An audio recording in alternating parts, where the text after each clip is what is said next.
We're gonna cover driving angles. So think of like the best players in the world, the Jason Tatums, the SGAs, the Jalen Brunsons. They are so elite at getting into their defender before they get into you. And I know a lot of players struggle with getting rounded out, getting jammed, getting pushed off their line. So this whole series is gonna be really helpful. And the details we're gonna cover require, number one, keeping our arm forward. Number two, how to get into our defender before they get into us. And then the third thing is how to utilize and straighten out our hips to the rim so that we're not rounding away from our defender, we're going straight into our defender and we're attacking the front of the rim. The first main key is when you drive, you want your arm forward at all times. Because if I drive, my arm is backward, he can get to the ball, but he can also get to my body and jam me. So if I drive and my arm is in front, try to get it, coach. How can he get it now? I ain't got protection. And say that this happens a lot of time in the game too. I might get my arm forward, but he might try to reach for the ball. Well, in this scenario, I can start to paddle, I can use my elbow, I can swipe and hit the hand. But the biggest thing that you want to avoid is getting your arm forward and then swiping and then getting it backward, because now he has that advantage again.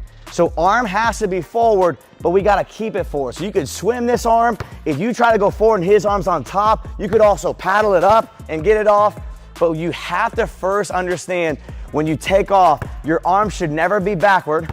Your arm has to be forward. So if I take off and I'm like this, and I'm forward, forward, forward, now I can veer, I can push, I can do whatever I want to. The other benefit is, think of it this other way too. So say I drive, my arm's gonna be back on this. If I drive and my arm is backward and I try to bump, I can't really bump them. So if I wanna like do a step back, do a same foot stop, I have no leverage. The other key on keeping your arm forward is it helps get your shoulder past this shoulder. And if you can drive with that arm forward and you can get your shoulder past his, now you have room to bump to finish. You can also get here and bump and get separation. Getting your arm forward is the first and most important step to driving with good angles.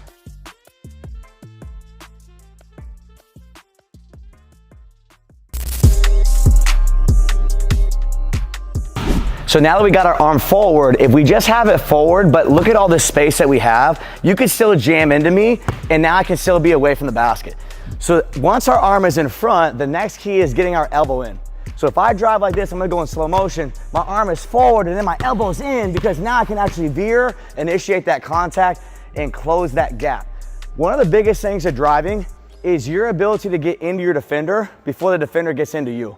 So again, if I'm driving like this and I just go here, but it's just out and wide, he can still get into me. We have to get our arm forward and quickly get into his body with our elbow. Notice, now there's no space from my elbow, shoulder to him. Now I can manipulate him. I can get out, I can get to the rim, but we have to get arm forward, and at some point, whether I'm here paddling, and then I can get back here, but the moment that elbow gets into your body and that shoulder stays in front, now you're at a huge advantage against your defender.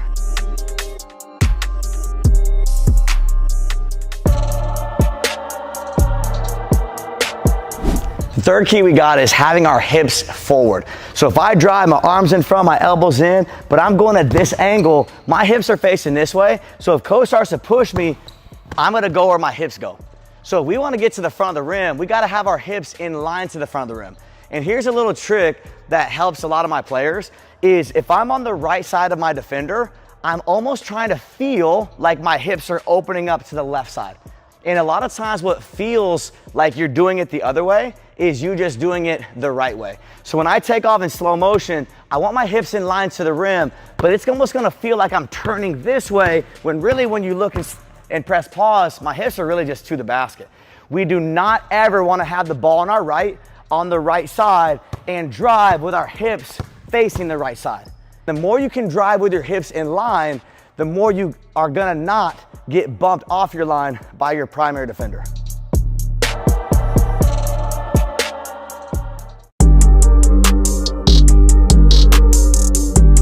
First drill to work on this is have a defender on your side. Step one, they're gonna split the line and you're gonna have your right foot on the line. Step two, we're about an arm length away. And then the third thing is, if I score on the left side, so if I can drive and finish on the left side of the rim, I get 2 points. If I finish on the right side of the rim, I get 1 point. So I'm really trying to over exaggerate my angle and completely cut them off. That's the ultimate goal. The other thing is, if at any point I take off and my arm gets backward, the coach at the basket, or if you're just playing someone one-on-one, just hold each other accountable. But if this arm is back at any point, no matter if it goes in or not, the basket does not count. You have to keep that arm forward at all times. Let's see. 2. The next drill is have a defender in front of you.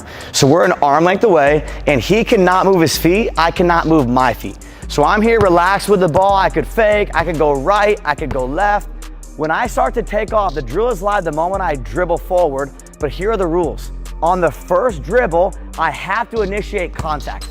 If I don't initiate contact, what does that mean? That means I round it out, which is a bad angle. We gotta get into our defender before they get into us.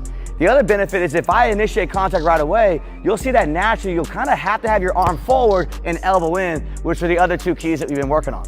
So now let's get into the drill. Arm length, can't move his feet. The moment I start to drive, it's live. I have to initiate contact. Oh, I get out. I can do a step back too. It doesn't always have to be a finish, but I am working on my angle on the takeoff. So I go like this. Arm length away. He cannot move his feet. I cannot move my feet.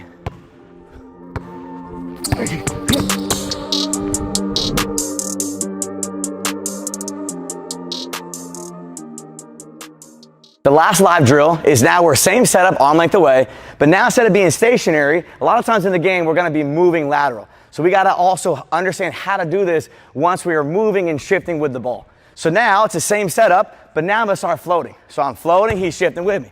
He's shifting with me. He's shifting with me. I could fake, I could be here. It is live. The moment I take off, it's live. It's the same rules apply. On the first dribble of attack, I have to initiate contact. He cannot press up, he cannot go back. He can only slide laterally with me, and it is live the moment I drive forward. Arm length away, here we go.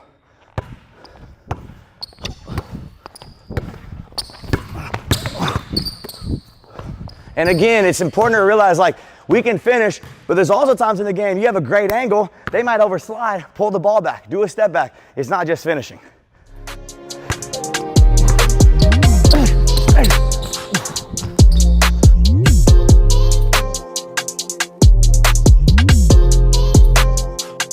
So just remember, when it comes to driving angles, we have to have our arm in front, we gotta get our elbow in, and then the third thing is we gotta have our hips in line to the rim so that we can actually get where we wanna get to. If you guys can master those 3 details and you mix up some different live drills that we showed you, I promise you, when it comes game time, you'll be able to drive more efficiently, get to the front of the rim, get more separation because you can now use your bumps because the space is limited, and it's gonna make you a much better player no matter what position you play.